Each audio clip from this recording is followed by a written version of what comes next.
Ինչպես կմեկնաբանեք, ինչ գնահատական կտակ հակակոռուպցիոն կոմիտեի վերջին շրջանում տարածվող ձայնագրություններին, որտեղ ըստ էության վերագրում են ձեր կուսակցությանը մարդկանց նյութապես շահագրգռել ընտրություններին ընդառաջ, որպեսզի գնան եւ քվեներ տան ուժեղ Հայաստանին։ Դրանք քաղաքական հետապնդումներից բացի ուրիշ ոչ մի իմաստ եւ բովանդակություն չունեն։ Այդ գործընթացներում իրավական բաղադրիչ առհասարակ գոյություն չունի մի քանի առումներով։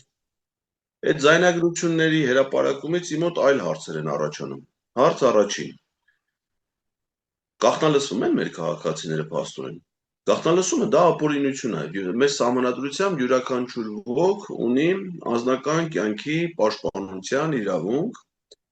դա սահմանադրությամբ երաշխավորված իրավունք է։ Եվ ես ուզում եմ հասկանամ, թե այդ ոնց ալնում, որ հակակոռուպցիոն կոմիտեն կամ քչական կոմիտեն ունենում է մարդկանց մասնավոր կենցաղային բնույթի հաղորդագրություններ,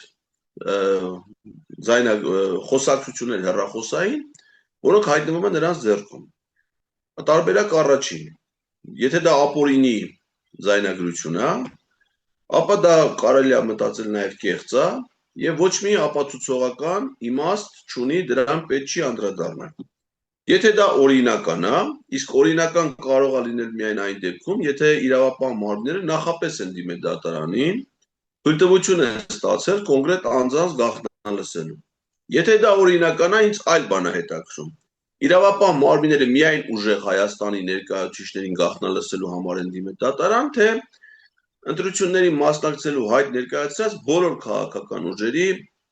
շտաբերի, ներկայացուցիչներին, ակտիվիստներին, թեկնածուներին։ Այսինքն ինձ օրինակ հետաքրքիր է։ Իրավապահ մարմինները դիմել են դատարան ստանալու թույլտվություն գաղտնալսելու քաղաքացիական պայմանագիր կուսակցության մարզպետներին,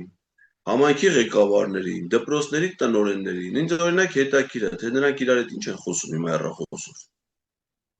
Ակնհայտ է, որ նման բան չի կարող գոյություն ունենալ այս փուլում առավել ևս։ Տեսեք, իրանք ինչով են մեղադրում, ասում են